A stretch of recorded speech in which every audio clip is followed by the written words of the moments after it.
Muringoor divine ധ്യാന കേന്ദ്രത്തിൻ്റെ ആഭിമുഖ്യത്തിൽ വിവിധ ജീവകാരുണ്യ പ്രവർത്തനങ്ങളുടെ ഉദ്ഘാടനമാണ് ഇന്നിവിടെ നടക്കുന്നത്. കിടപ്പ് രോഗികൾക്ക് പരിചരണം നൽകുന്ന പുനരധിവാസ പദ്ധതി, 141 സാന്ത്വന കേന്ദ്രങ്ങളുടെ രജത ജൂബിലി ആഘോഷം, ഇവയ്ക്കെല്ലാം ചുക്കാൻ പിടിക്കുന്ന റവറൻ ഡോക്ടർ അഗസ്റ്റിൻ വല്ലൂരാൻ VC-യുടെ പൗരോഹിത്യ സുവർണ ജൂബിലി ആഘോഷം എല്ലാം ഇതോടൊപ്പം നടക്കുകയാണ്.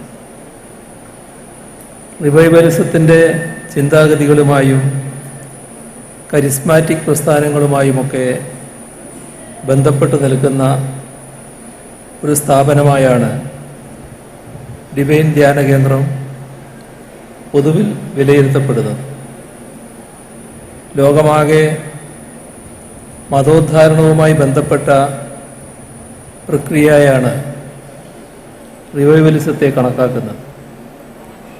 കഴിഞ്ഞ 35 വർഷമായി മുഖ്യമായും ആ നിലക്കുള്ള പ്രവർത്തനമാണ് ഈ ധ്യാന കേന്ദ്രം നടത്തിവരുന്നത്. ഈ പരിപാടിയുമായി ബന്ധപ്പെട്ട് പുറത്തിറക്കിയ ക്ഷണപത്രത്തിൽ ഡിവൈൻ ധ്യാന കേന്ദ്രത്തിൻ്റെ പ്രവർത്തനങ്ങളുടെ മറ്റൊരു വശം വ്യക്തമാക്കുന്ന ഒരു ബൈബിൾ വചനം ഉൾക്കൊള്ളിച്ചിട്ടുണ്ട്. അതിതാണ്,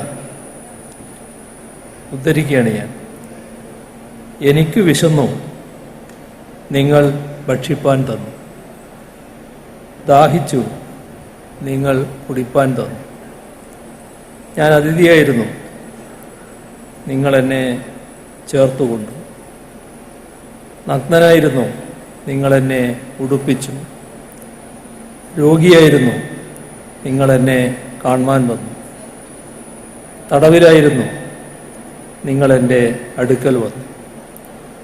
ഇതാണ് ആ ബൈബിൾ വചനം. ആ ബൈബിൾ ഭാഗത്തിൻ്റെ തുടർച്ചയായി ഒരു കാര്യം വ്യക്തമായി രേഖപ്പെടുത്തിയിട്ടുണ്ട്. എൻ്റെ ഈ ഏറ്റവും ചെറിയ സഹോദരന്മാരിൽ ഒരുത്തന് നിങ്ങൾ ചെയ്തിടത്തോളം എല്ലാം എനിക്ക് ചെയ്തു എന്ന് ഞാൻ സത്യമായിട്ട് നിങ്ങളോട് പറയുന്നു എന്നതാണ്.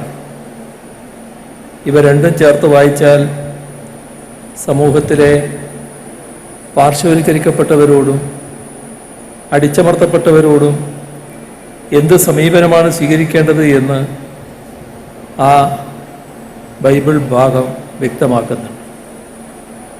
യേശുവിൻ്റെ പഠിപ്പിക്കലുകളിൽ ഏറ്റവും പ്രധാനപ്പെട്ടതായി പല ദൈവശാസ്ത്രജ്ഞന്മാരും കണക്കാക്കുന്ന ഒരു ബൈബിൾ ഭാഗമാണ്. സമൂഹത്തിലെ ഒരു വിഭാഗം എന്തുകൊണ്ടാണ് പാവപ്പെട്ടവരായും അടിച്ചമർത്തപ്പെട്ടവരായും കഴിയുന്നത് എന്ന് ചിന്തിക്കുകയും അവരുടെ മോചനത്തിനായി പ്രവർത്തിക്കാൻ പ്രേരിപ്പിക്കുകയും ചെയ്യുന്ന വിമോചന ദൈവശാസ്ത്രത്തെ പോലെയുള്ള ചിന്താഗതികൾക്ക് ആധാരമായിരിക്കുന്ന ബൈബിൾ ഭാഗമാണ്. അക്ഷരാർത്ഥത്തിൽ ആ ബൈബിൾ ഭാഗം പാലിക്കപ്പെടുകയാണ് ഈ ചടങ്ങിൽ.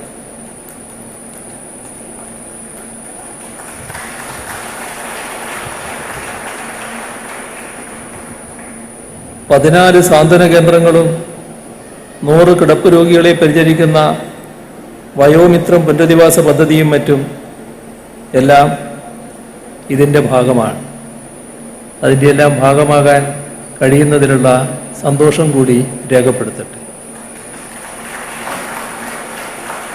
ആത്മീയ മേഖലയിൽ പ്രവർത്തിക്കുമ്പോൾ തന്നെ മനുഷ്യൻ്റെ ജീവൽ പ്രശ്നങ്ങൾ പരിഹരിക്കുകയും ഭൗതിക സാഹചര്യങ്ങൾ മെച്ചപ്പെടുത്തുകയും ചെയ്യേണ്ടതുണ്ട്.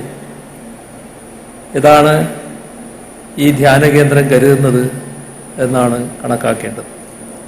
പാവപ്പെട്ടവരോടും പാർശ്വവൽക്കരിക്കപ്പെട്ടവരോടും അടിച്ചമർത്തപ്പെട്ടവരോടും ഡിവൈൻ ധ്യാന കേന്ദ്രം പുലർത്തുന്ന അതേ സമീപനം തന്നെയാണ് ആ വിഭാഗങ്ങളോട് കേരള സർക്കാരും പുലർത്തുന്നത്. ഹരിത കേരളം, ആർദ്രം, ലൈഫ്, പൊതുവിദ്യാഭ്യാസ സംരക്ഷണ യജ്ഞം തുടങ്ങിയ മിഷനുകൾ മുതൽ ഭൂരഹിതരില്ലാത്ത കേരളം മുതൽ അതിദാരിദ്ര്യ നിർമ്മാർജ്ജനം വരെയും അതിൻ്റെ ദൃഷ്ടാന്തങ്ങളാണ്. ലൈഫ് മിഷൻ മുഖേന ഇതിനോടകം സംസ്ഥാന സർക്കാർ 4 ലക്ഷത്തിലധികം വീടുകൾ പണിത് നൽകിക്കഴിഞ്ഞു. ഇതുകൂടാതെ മത്സ്യത്തൊഴിലാളി വിഭാഗത്തിൽപ്പെട്ടവർക്കായി പുനർഗേഹം പദ്ധതി അടക്കമുള്ളവ നടപ്പാക്കി വരുന്നുണ്ട്. ഇതിനെല്ലാം പുറമെയാണ് വ്യക്തികളും സന്നദ്ധ സംഘടനകളും രാഷ്ട്രീയ പ്രസ്ഥാനങ്ങളുമെല്ലാം ഭവനരഹിതർക്ക് വീട് വെച്ച് നൽകാൻ തയ്യാറാകുന്നത്. ഭൂരഹിതരില്ലാത്ത കേരളം എന്ന വാഗ്ദാനം നിറവേറ്റാനായി വിവിധ ജില്ലകളിലായി നടന്ന പട്ടയമേളകളിലൂടെ 3,60,000 പേർക്കാണ് കഴിഞ്ഞ 8 വർഷം കൊണ്ട് ഭൂമിയുടെ മേലുള്ള ഉടമസ്ഥാവകാശം ഉറപ്പുവരുത്തിയത്. അതിദാരിദ്ര്യ കുടുംബങ്ങൾ 64,006 കുടുംബങ്ങളെ അതിദാരിദ്ര്യത്തിൽ നിന്ന് മോചിപ്പിക്കാനുള്ള നടപടികളാണ് സ്വീകരിച്ചു വരുന്നത്. അടുത്ത വർഷം 2025 നവംബർ 1 നമ്മുടെ സംസ്ഥാനം ഒരു അതിദാരിദ്ര്യ കുടുംബവും ഇല്ലാത്ത സംസ്ഥാനമായി മാറും എന്നതാണ് നാം കണക്കാക്കിയിട്ടുള്ളത്. 60 ലക്ഷത്തോളം പേർക്കാണ് മാസം തോറും സാമൂഹ്യ സുരക്ഷാ പെൻഷനുകൾ നൽകുന്നത്. പൊതുവിദ്യാഭ്യാസ സംരക്ഷണ യജ്ഞത്തിലൂടെ നമ്മുടെ വിദ്യാലയങ്ങളെയും വിദ്യാഭ്യാസ സമ്പ്രദായത്തെയാകെയും നവീകരിച്ചു. 973 സ്കൂളുകൾക്ക് കിഫ്ബി മുഖേന കെട്ടിട നിർമ്മാണത്തിന് ഫണ്ട് ലഭ്യമാക്കുകയുണ്ടായി. ഇതുകൂടാതെ 2000-ഓളം സ്കൂളുകളിൽ ഭൗതിക സൗകര്യ വികസനവും സാധ്യമാക്കി. ആർദ്രം മിഷനിലൂടെ പൊതുജനാരോഗ്യ സംവിധാനത്തെ രോഗീ സൗഹൃദമാക്കി. ജില്ലാ താലൂക്ക് ആശുപത്രികളിൽ വരെ സൂപ്പർ സ്പെഷ്യാലിറ്റി സേവനങ്ങൾ ലഭ്യമാക്കി. PHCകളെ കുടുംബാരോഗ്യ കേന്ദ്രങ്ങളാക്കി ഉയർത്തി. പുതിയ ആശുപത്രി കെട്ടിടങ്ങൾ ഒരുക്കി. കുറഞ്ഞ ചെലവിൽ ക്യാൻസർ രോഗത്തിന് മരുന്നുകൾ ലഭ്യമാക്കുന്ന പ്രത്യേക കാരുണ്യ ഫാർമസികൾ പ്രവർത്തനം ആരംഭിച്ചു. ഈ വിധത്തിൽ പാവപ്പെട്ടവരുടെയും പാർശ്വവൽക്കരിക്കപ്പെട്ടവരുടെയും അടിച്ചമർത്തപ്പെട്ടവരുടെയും ഒക്കെ ജീവിത സാഹചര്യങ്ങൾ മെച്ചപ്പെടുത്താൻ ഉപകരിക്കുന്ന പ്രവർത്തനങ്ങളാണ് സംസ്ഥാന സർക്കാർ നടപ്പാക്കിക്കൊണ്ടിരിക്കുന്നത്.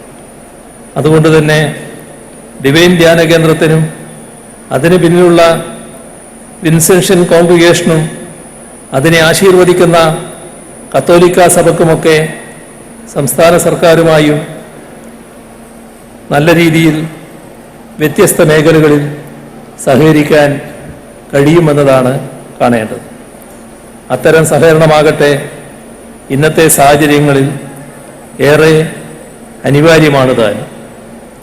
പ്രത്യേകിച്ച് സമൂഹത്തെ പുരോഗമനപരമായി പരിവർത്തിപ്പിക്കണമെന്ന് കരുതുന്ന ഏതൊരു വ്യക്തിയെയും പ്രസ്ഥാനത്തെയും സംബന്ധിച്ചിടത്തോളം അതിന് ഉപകരിക്കട്ടെ ഇതുപോലുള്ള പരിപാടികളെന്നും അതിനവസരമൊരുക്കാൻ പൗരോഹിത്യ സുവർണ ജൂബിലി ആഘോഷിക്കുന്ന ഫാദർ അഗസ്റ്റിൻ വല്ലൂരാന് കഴിയട്ടെ എന്നും ആശംസിക്കുന്നു.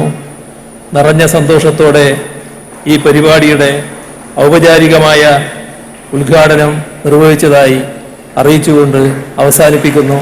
നിങ്ങൾക്കെൻ്റെ സ്നേഹാഭിവാദം.